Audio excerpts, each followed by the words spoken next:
So good morning and welcome to our online webinar, There Be Dragons, Transitioning Through the Unknown. This one is Culture Transformation, which is Dragon Slaying.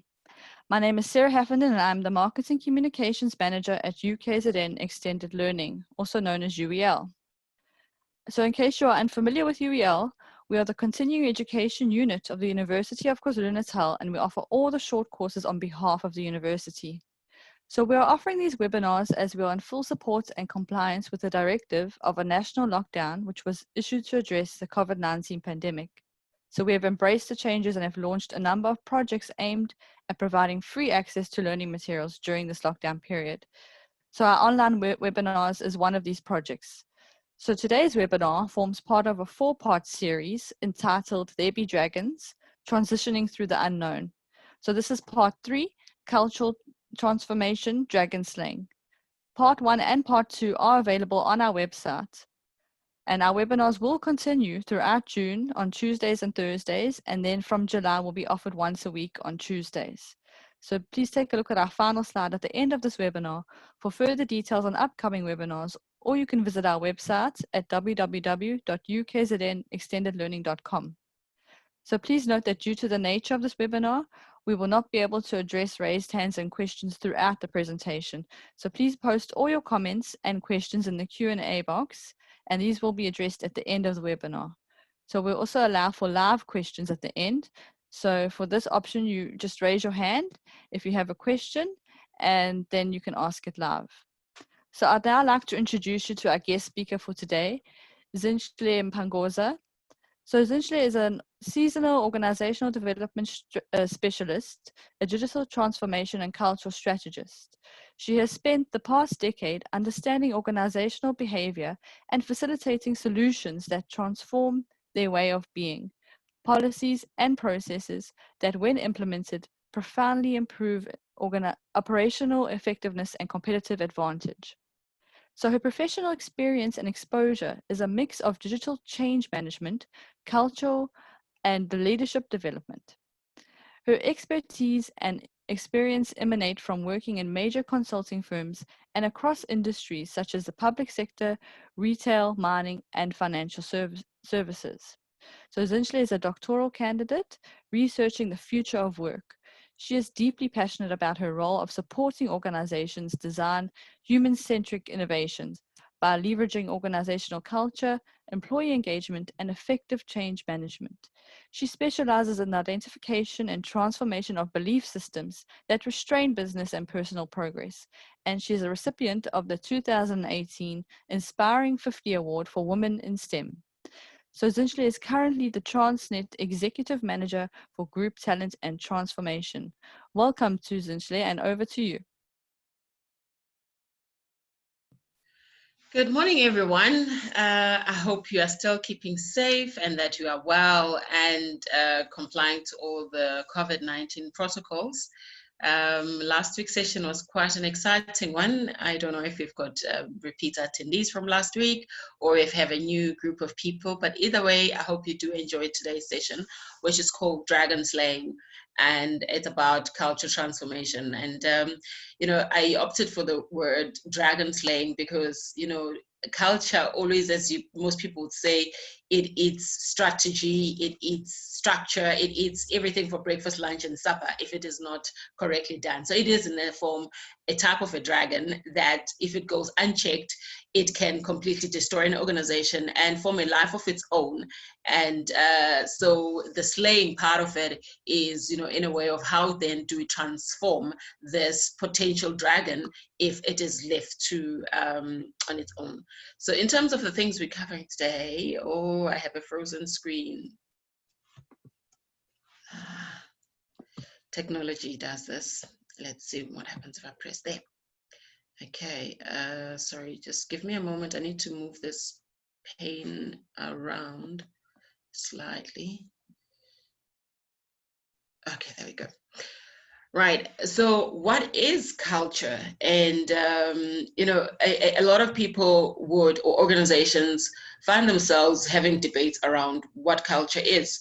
And in the quote that I've got here is that, you know, you have some CEOs who are frustrated about what is regarded as culture and how it impacts on a business performance, and why it's even an important thing, and should it even be something that is worth discussing in the board or at ESCO. And there's very little understanding to some aspect to those who are in the accounting or the science, you know, technical science or engineering, as to how do you manage this invisible thing, because it's intangible and yet it has such a great impact on an organization. And how do you ensure that you achieve the business results that you've intended, whilst at the same time managing this somehow invisible type of thing? Whereas in some organizations, they just pretend that culture doesn't exist. And you know that when you pretend that culture doesn't exist, it's almost like a fish pretending doesn't know what water is. You know, it can only end up to the detriment of the fish to say, oh, what water? I don't need water. So culture is something that is part of who and how we show up. If you were to take, for example, yourself and your family, and you had to travel to a different country, or not even a different country, or visit family friends in a different space, you would notice that in that household, wherever you're visiting, the manner in which they carry themselves, in the way that they conduct themselves, in terms of maybe there's a particular time that they have supper, there's a particular way that they greet each other, or if you visit during, let's say, a festive season, how they share gifts, you know, and how they relate with one another. And you may notice that, oh, okay, they're doing things slightly different from the way that we do them in our household. That already is a form of culture. You're already experiencing that family's way of being. And culture in some instances would just be defined as our way of being. So it's really about, let me see if this thing will move. Okay, it requires for me to press a particular button here at the bottom. So there are various scholars who have defined and studied what culture is. And Edgar Schein is one of those who have been studying what culture and organizations and how all this relates. And he says that it's a pattern of shared basic assumptions that a group would have learned as its resolve in terms of how it engages, how it solves problems, and that has worked well enough to be considered valid and is passed on from new members as a correct way of perceiving or way of being. So in some families, you may find that there's a way that they would break bread or they would have dinner, simply because it's been passed down from generation to generation. So there might have been a problem that existed at a particular point in time in that family, and grandma discovered a solution to that. And before you know it, that is part and parcel of the identity of that family. So it's based on some form of a learned behavior that worked in solving a particular problem. And before you know it, it becomes who that family is. And it's really about how we show up, how we behave. And John Cotter is another scholar who studied this well. He says that culture refers to the norms of behavior and shared values among a group of people. Now, when you look at norms, what are norms? It is how we have accepted as a way of being. So let's say in my household, if I'm thirsty, I just open a tap, put my hand underneath the tap, and start lapping the water off my hand. Someone else might find that shocking, but I wouldn't find anything wrong with that, because that is a norm in my household. But in another household, they might offer me a glass, because their way of being in drinking water from a tap is that you put it in a glass and then drink, all right? But in a particular setup, that norm is drinking out of a cup. And then it also relates to values. Values are what drive our behavior as well, our thinking, what is important to us. So norms of behavior are ways of acting that persist. So in terms of the value, if I don't think there is anything wrong with borrowing from my mother's wallet instead of asking her, that becomes a norm in my conduct and way of being. And I may pass that on to my children as well, because it becomes a value. So it's a system of how we behave. And these become or persist because they are rewarded. And the group teaches these behaviors to new people. When we say they are rewarded, it means for a behavior to continue, there's usually one of two things. It's either you reward or you restrain. So if no one stops me or checks me from borrowing from my mom's purse in order to do what I want to do, then I would see that as a good behavior and then I'd pass it on. But if I'm stopped to say, no, that is not how you should conduct yourself, because if I explain and unpack what you've just done, you didn't borrow, you actually stole. And there's a negative thing about that. So you get discouraged from that kind of conduct. And therefore, I will not pass it on to the next group of people. And then shared values then become what eventually mold how an organization or a group of people then behave themselves. Now, when you get to an organization, this is another scholar, he was a professor who's passed on. He gave a very interesting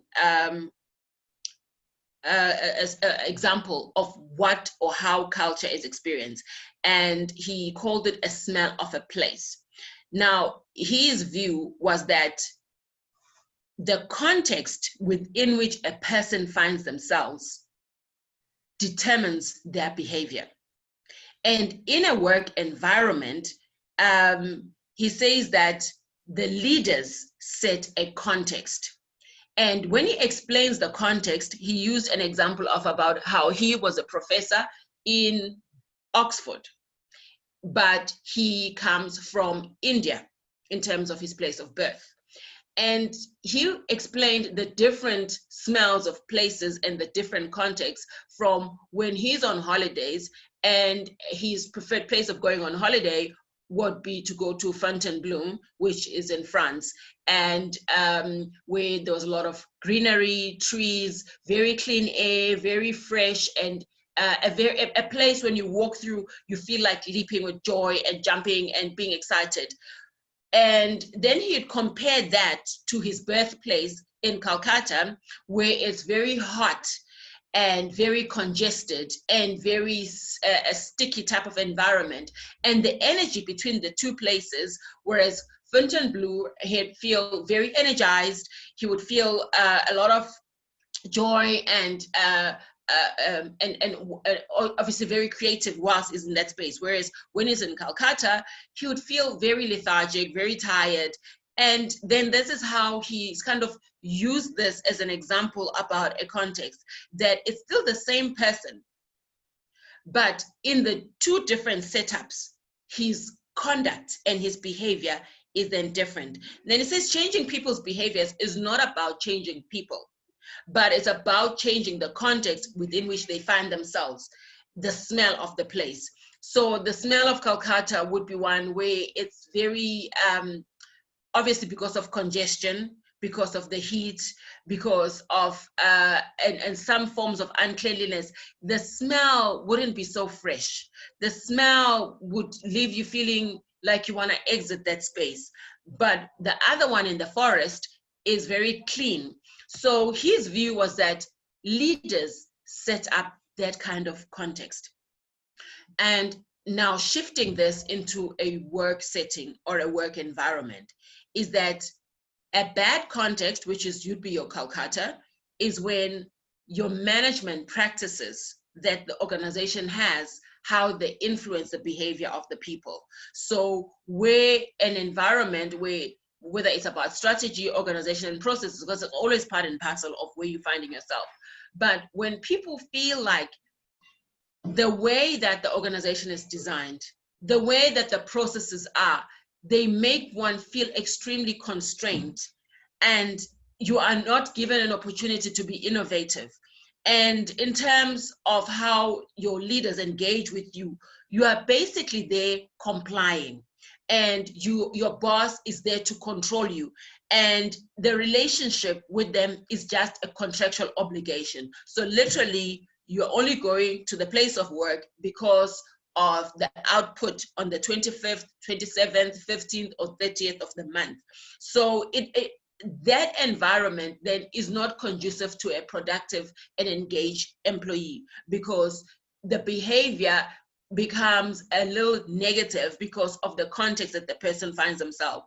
Now, looking at a good context is where the management establishes strong values, where people are led more around a greater purpose. Simon Sinek looks at the three things that you need to have: the what and the why. Why are we existing as an organization? And what are our aspirations? And how do those values of that organization tie up with my values? And one of the things that disrupts any person is if the values of the organization that you find yourself in and your personal values are misaligned, you're already in a bad context in a way. All right. So when an organization is led by good, strong values that are aligned and are a fit to everyone, you find that in terms of behavior, you are more stretched to do more rather than less. So, and stretch in a good form where you drive yourself to achieve greater goals.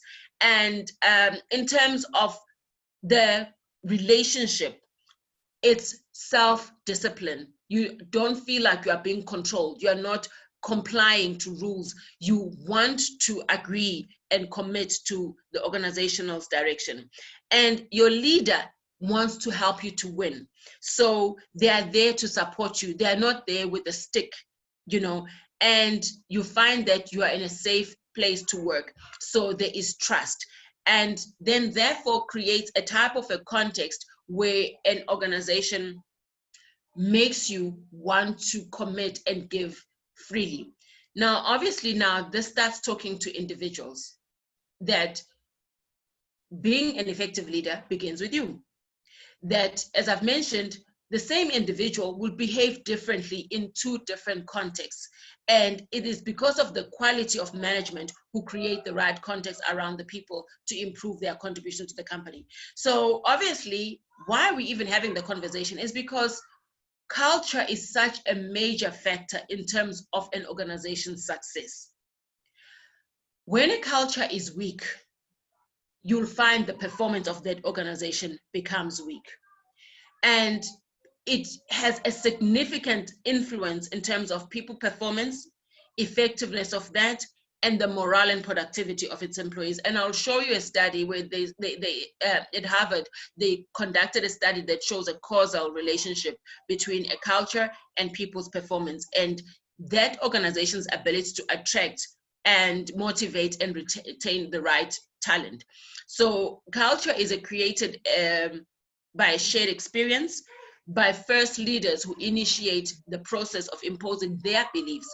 So you find that the way that the leaders conduct themselves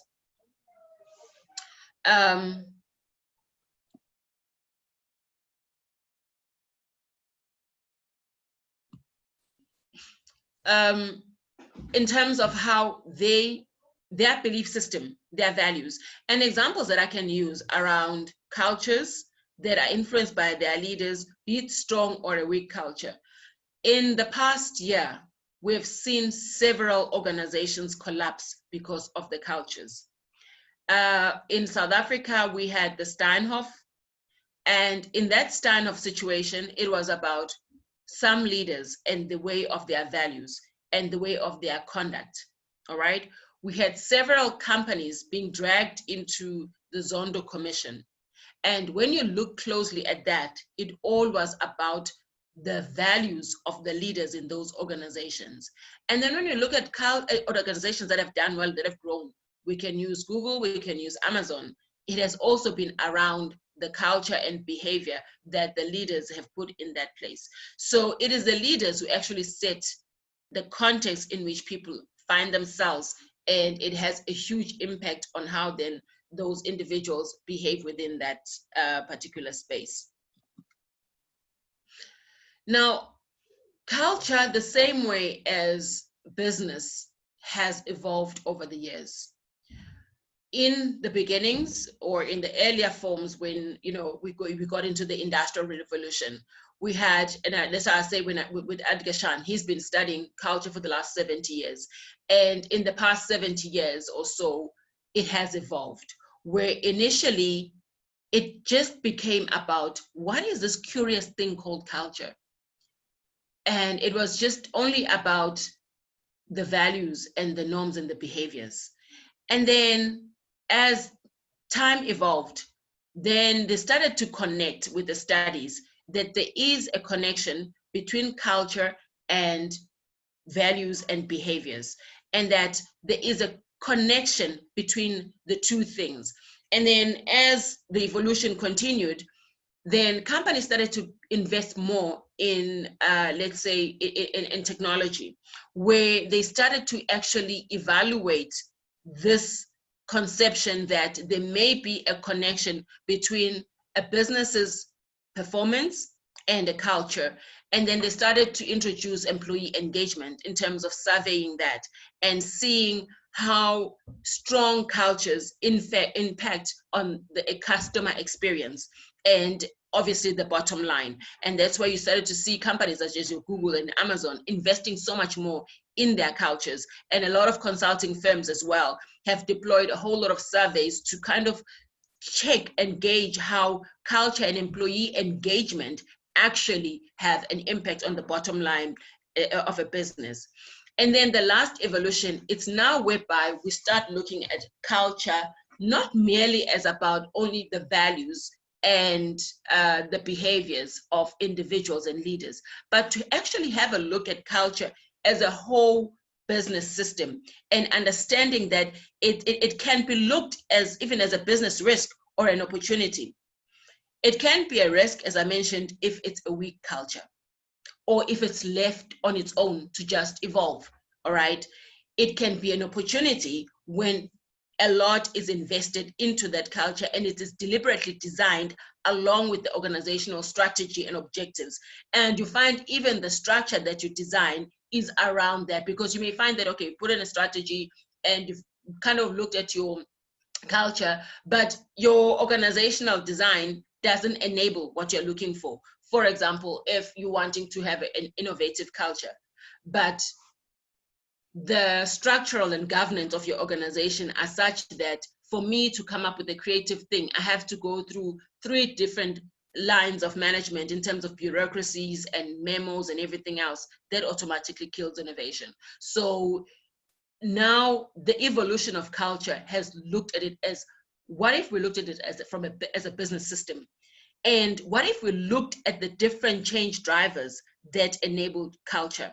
And how about looking at employees themselves and managing culture in a rapidly changing environment? So let me unpack this a little bit more in terms of detail. So if we are now saying that we are looking at culture as a business system, it means it can be assessed, it means it can be measured, and it means that we'll start moving away from only just focusing on the beliefs, the mindsets and behaviors, only just using surveys. But we're now starting to look at culture from improving our systems, where it's not only about just an HR thing, but we look at the various drivers of culture within that organization. So corporate culture reflects the complex interactions between the business strategy, your processes, your structures, technology, policies, and people.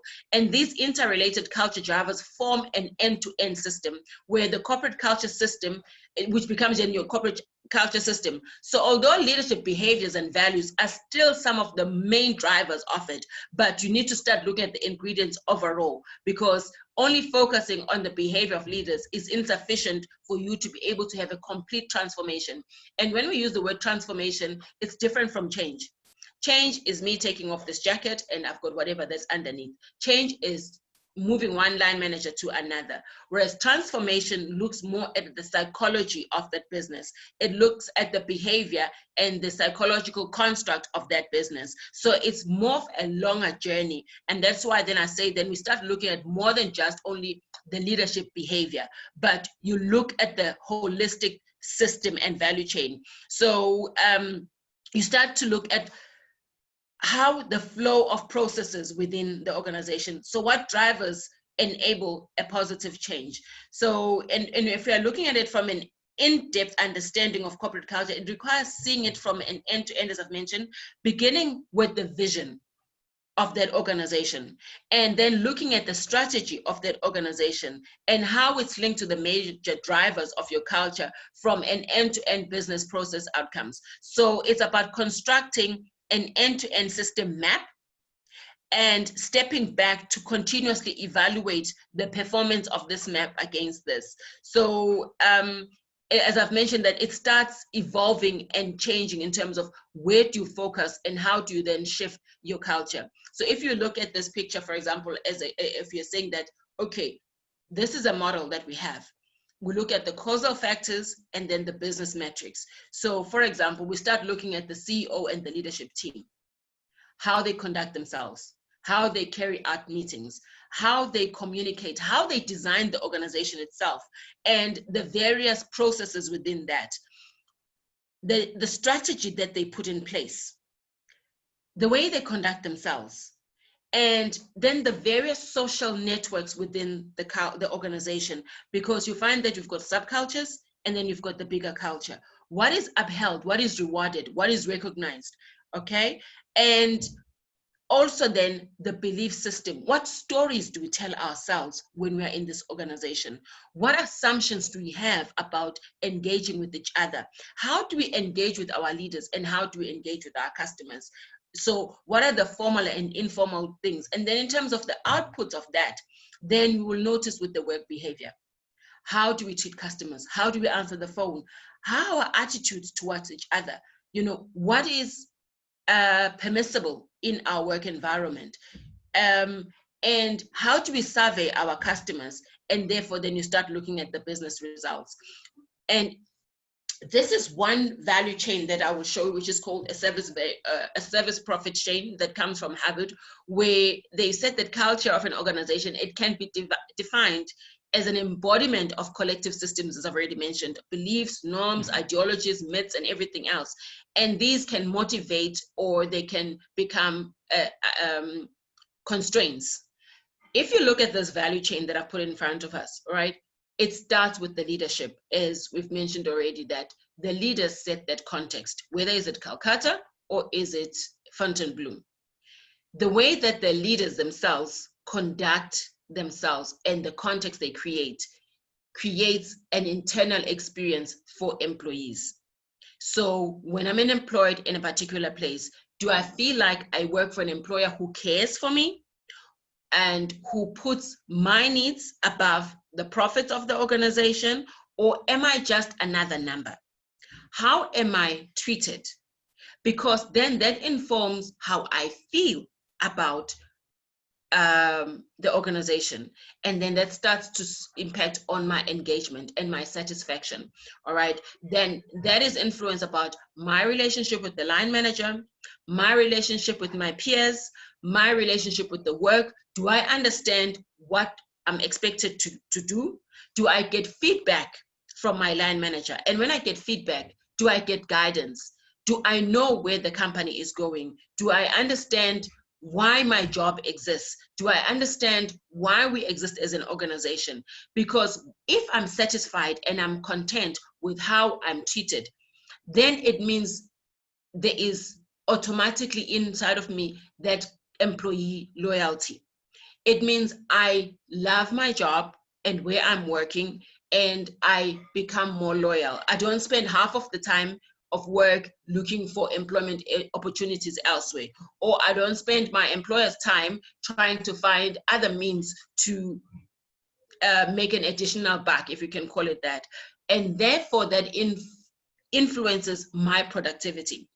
It influences how much more I'm willing in terms of discretionary effort, where I'm contracted to sell 5 apples, but because I'm committed to the organizational goal, because I love my employer, I sell 10 apples instead of 5.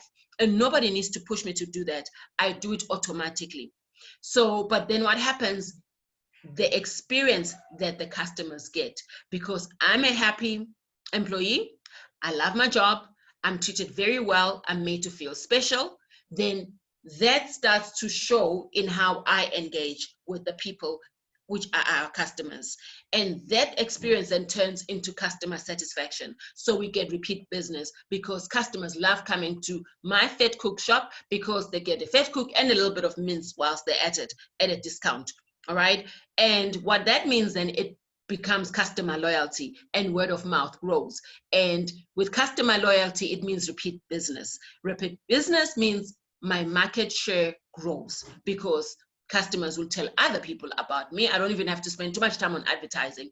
And with the growth of a market share, it means the productivity in terms of revenue growth is that much more. So that's why it's called a service profit chain, because of that cause and effect relationship between engaged and loyal employees, customer loyalty, which results on the market share and revenue. But this all comes from how the leaders set a context and the kind of environment. And then this is why then the workplace culture should also start getting a seat at that board table the same way and be measured in the same way as sales or return on investment. And that leaders need to start to being measured on the organizational culture as much as they are measured on how they manage their finances. And this is what was trying to show why then culture matters. So when we look again at the responsibility and the role of leaders, is that a leader casts a shadow, or a culture is a shadow of the leader in a way. So what that means is that, do you walk the talk? All right, it's an idea that shaped that cultures are a powerful combination of what leaders say and their actions, because it's through the actions, attitudes, and messages that they cast that shadow that influences everyone around them. I mean, if we were to look, for example, at Nelson Mandela, he cast a very long shadow over South Africa, even long after his death. His shadow was one of kindness, of forgiveness, of humanity, of inclusivity, you know, and he was a statement of recognition globally. And that's a kind of shadow that he cast, you know. So a shadow that you cast can be strong and inspiring, or it can be weak and dispiriting. But this is when you are not walking the talk. When you say, like they say, you speak from both sides of your mouth, all right? And leaders are always being watched. So what you say and what you do, that's where the shadow begins. All right. So the leadership team of any organization casts a shadow that influences the employees in that group. All right. So it can be, as I've mentioned, one that is weak or powerful, but it always exists. It's always there, because how we show up daily influences what then the culture of that organization or even household becomes. So every decision that you as a leader you make, it is being watched by those who you are leading, or those who are with you in that space. So then the role of the leader becomes, it's one of very strong modeling the behavior and letting others to see the desired values in action. So it's not about the values, which you would call espoused values, that you put up on a wall, but it's the day-to-day how you show up. And to become an effective leader, you need to become aware of your own shadow. You need to learn to have your actions match your messages. You need to walk the talk. That way, you start to mold deliberately your culture. So if you were to do as a leader, this is one of Edgar Schein, that, you know what, one of the real most important thing that leaders need to do is to create and manage a culture. And you do that by starting to manage your own shadow as a leader. And it's simply a matter of self-awareness. And for you to understand your shadow, you need to first look at your actions, your attitudes, and the messages. And how do your actions and attitudes influence the culture in your team, in your household, or in your workplace?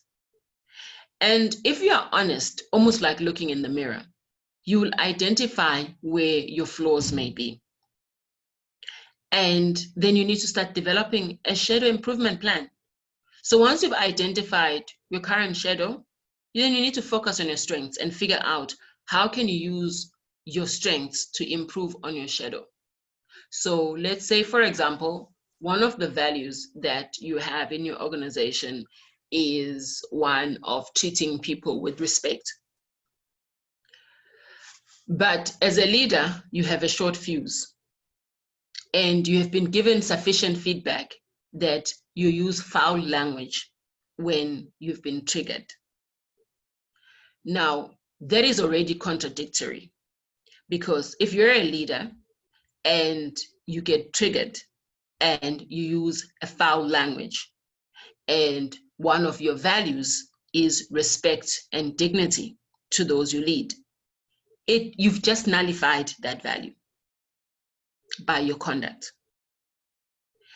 Similarly, if we speak of integrity as a value, but when it comes to managing our finances or our financials, we cook our books so that we show ourselves to have more financial strength than what we have in reality.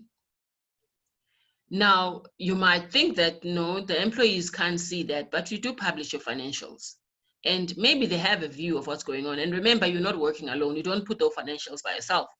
You have a team of people that put them together, and they have friends and they have relatives, and they start sharing about how they're being told to do ABC, which is going to make the company look better than what it actually does. So what you have just done as a leader, you have introduced a new value in your organization, and it's called theft and lying.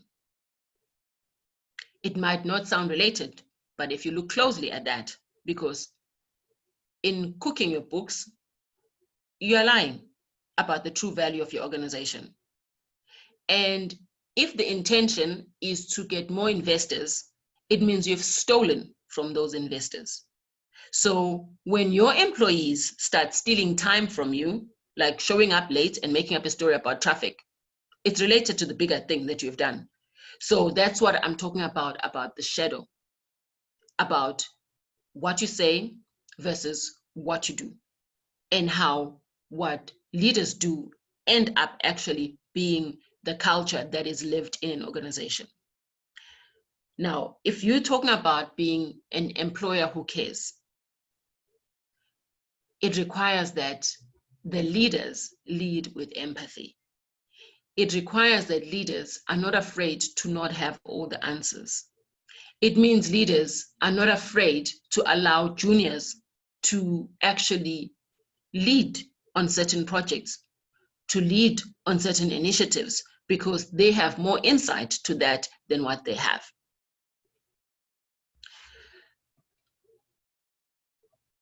Now, about context, once again, is that we need, as leaders, to change the context, not keep on polishing the fishbowl, all right? Because you can keep polishing the fish. So the saying is that you can keep polishing the fish when they appear sick or perhaps unmotivated, send them on a training course, but unless you fix the water, which is the environment that is making the fish sick in the first place, you will at some point end up with fish floating around belly up, or they might make a break for it and jump into another fish tank.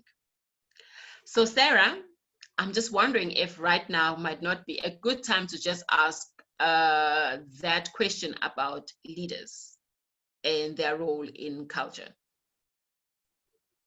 Yes, you can do so. Do you want me to read the question? Yes, please do. Please do. Okay, so Zinhle has a question, and if you would like to answer it, you're welcome to type in your answer in the Q&A box or raise your hand and answer. So she wants to know, how do leaders influence a culture?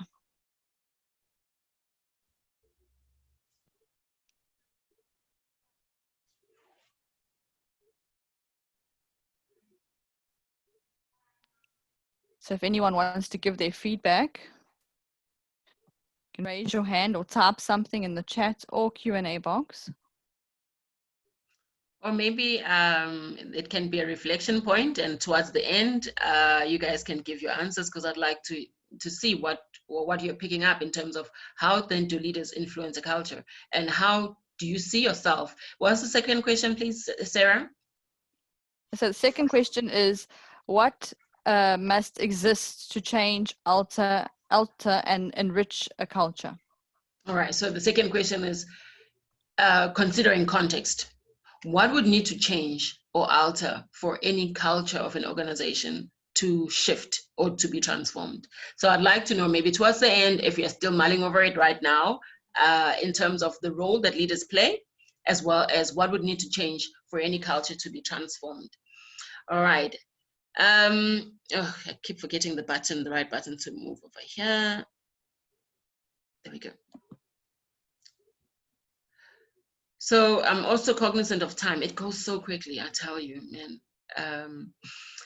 So in terms of the dragon slaying, you know, now getting to the question of how can you transform a culture? You know, cultures in all organizations happen, whether by default or by design. So you would want to do the dragon slaying by deliberately transforming your culture. And I will share with you some of the culture and behavior shifting initiatives that you could put in place in your in your organization. And then I'd want to know the lessons learned from you, you know, based on the 2 questions that I've asked as well.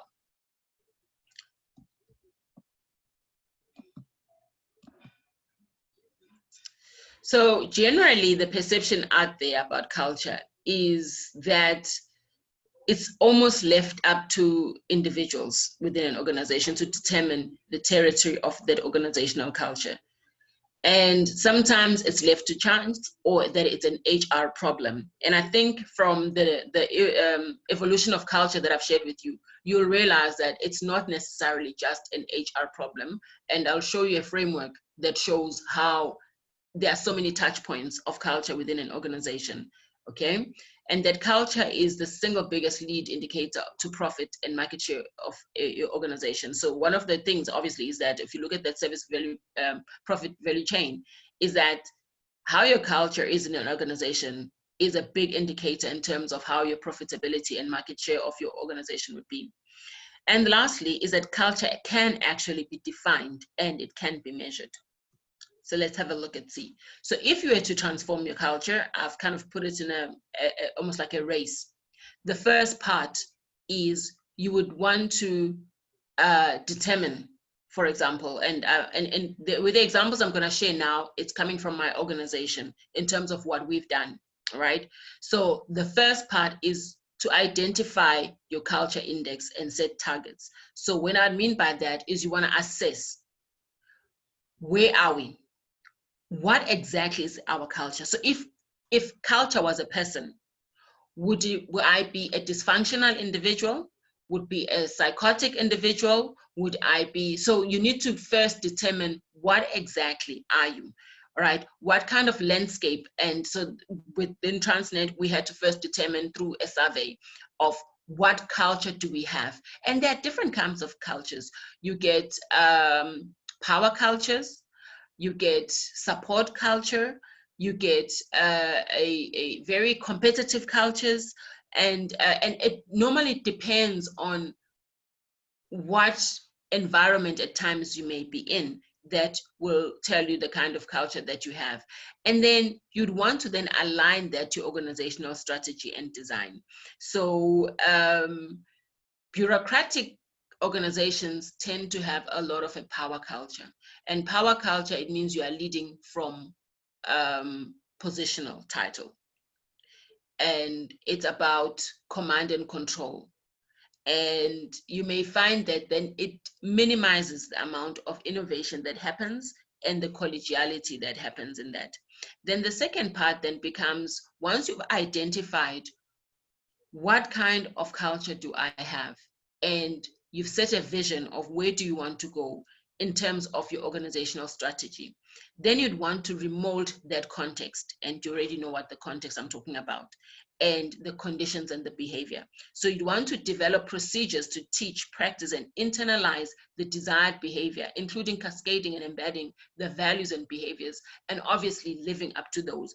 Then the third one is about reinforcing the desired behaviors, because it's one thing to determine which is left, second part of, okay, this is our practices and this is how we're going to do it. But then you need to be able to focus either on leadership coaching and have an employee recognition program. Remember, one of the things when I started with was that culture gets more defined when it's in, if it's rewarded. So for example, if I'm lapping the water out of my hand and nobody stops me from doing that, then I continue to do that.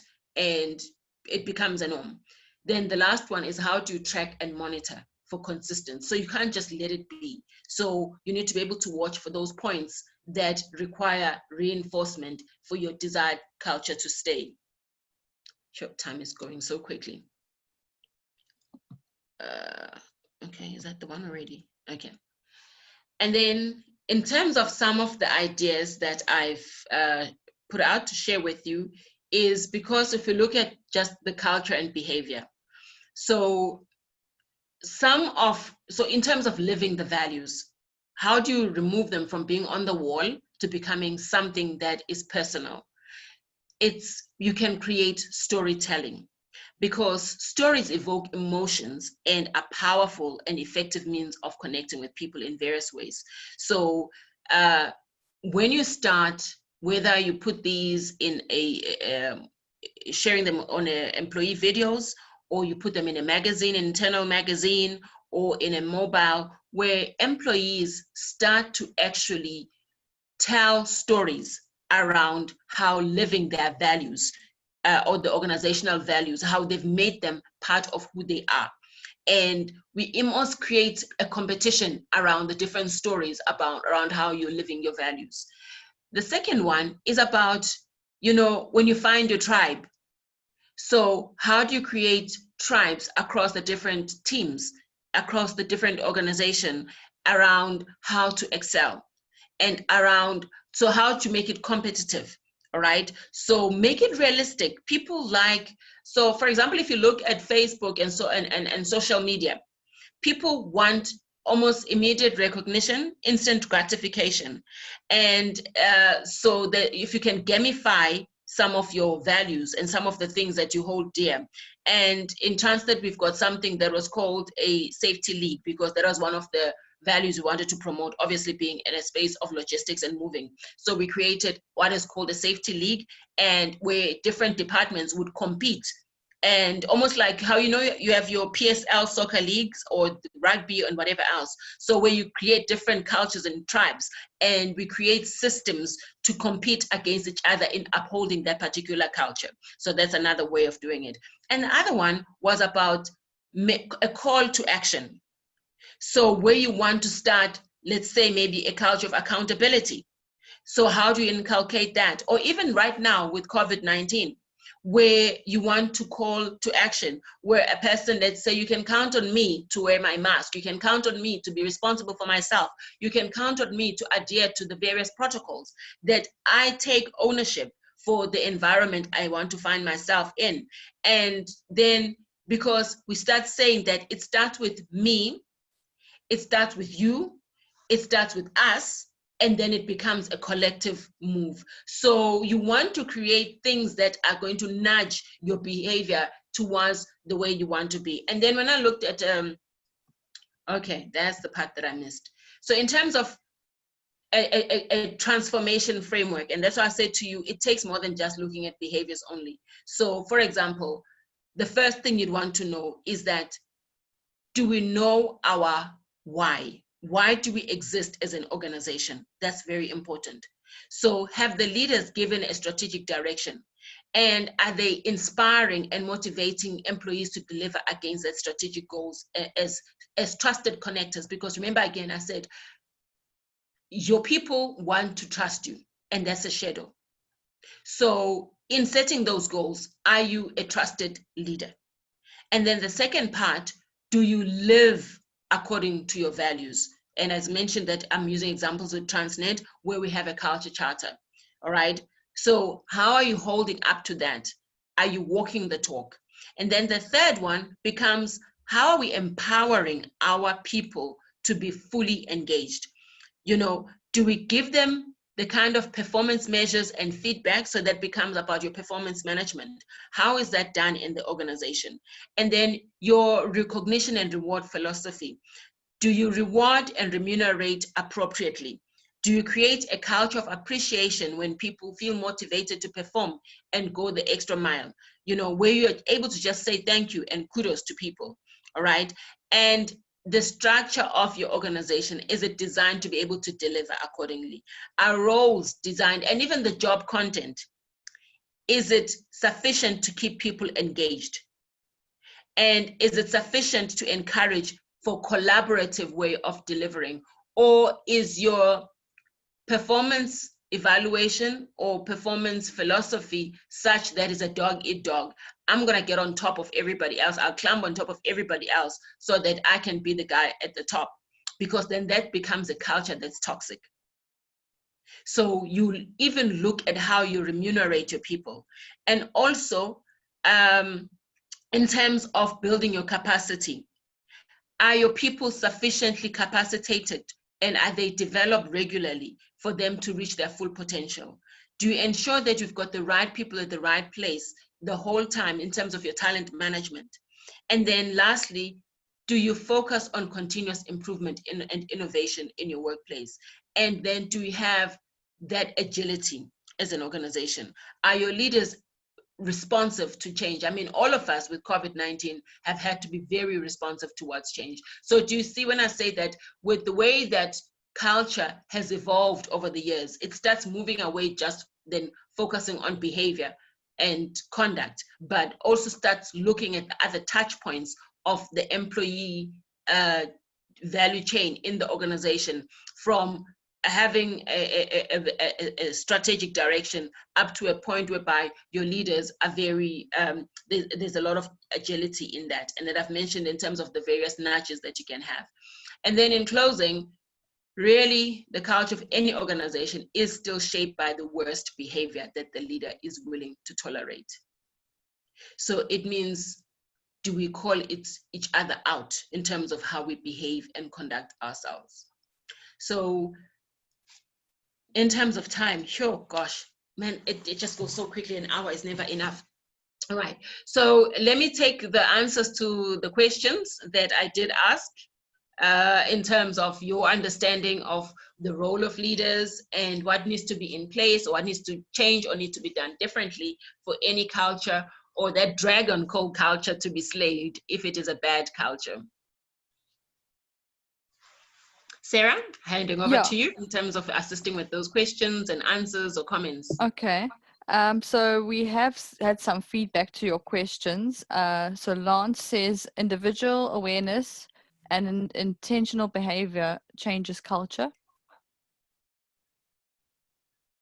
And then Sanele says one, I think maybe he's meaning question one, by way of character and walking the talk. And then we've also got something from Amanda. She says it can be very tricky with some personalities or micromanagers. It seems the focus is always on the fish, never the water. I like this analogy. But if the employees are not empowered or never granted a say or never recognized to have a contribution to make, and then in brackets she says management say we tell them what and how, while the employees know better what is with them in the water and how to swim with it. She also says it is a challenge. Thanks for the ideas. We'll use it to try to focus on culture and not ticking the boxes. That's what we got for now. I almost said amen. Okay. All right. So thank you so much for the responses to those who have responded. And yeah, unfortunately, our hour has just literally gone by so quickly, and we are literally right at the end. Let's see how many minutes we've got. We've got literally 4 minutes to wrap up and close. And I don't know, Sarah, I'm seeing more comments, but yes, whilst more other coming people are through. adding, okay, whilst I'm giving people an opportunity to put more comments. So I know that this was almost like a sneak preview into what UEL offers in terms of the different programs. So should you want a longer session or a more detailed similar session, you are more than welcome to contact Sindisa or Vanusha on the details provided on the screen, as you can see, or you can visit UEL's website on ukznextendedlearning.com and make contact with the ladies whose names are listed over here. So Sarah, I see there are additional comments. Yeah. Please no comments that say anything other than that I look drop dead gorgeous and yeah. And I'm kidding. Okay, All right. I'm just going to launch the poll and then I'll read those last comments through to you. So Nontumbi Zodwa says, I like shifting focus from behavior to the smell of the place. Then we've got something from Kerry. I really appreciate the idea of this needing to be deliberate. That is more than just carrying on. There needs to be intentional action to act in the way you want to see reflected in your team. Thank you. Lance says, thank you, Zinhle, lots to think about. And Mfundo says, thank you, very powerful. Smangele says, really insightful. Thank you so much, Zinhle and UKZN. So yeah, that's about all the comments and that we have at the moment. Yeah, so those that are just finishing the rating, in the meantime, I'll just go with the closing. But if you do have any questions that you would like to ask Zinhle, you can always put that through in the mail that goes out this afternoon with the link to the video. So thank you, Zinhle, for sharing with us today. And yeah, it was a real powerful session, lots of information. I think we're all inspired at the moment, got to take it all in. And we look forward to a last one next week. So thank you to our attendees for joining us today and obviously engaging with us in the session. So the videos and the slides will be available on the UBL website, and we'll be sending out this link once it's ready. Do take note of the upcoming webinars that will be on your screen now. So next week we have a new facilitator, Marlon. He will be talking about business disruption in a pandemic-driven world. And then Zinhle will be back with us next week, Thursday, for her final part 4 of There Be Dragons, transitioning through the unknown, no more fear, making the transition stick. Yeah, just one more comment. Excellent presentation. Thank you, from Linda. Okay, so thank you for joining us today. So do take a look at our website to RSVP for the upcoming webinars, www.ukznextendedlearning.com. Otherwise, we hope that you enjoyed the session. Stay safe, and we'll see you next time. All right. Thank you very much, everyone. And thank you for the feedback. I appreciate it. Stay safe. Bye. Bye.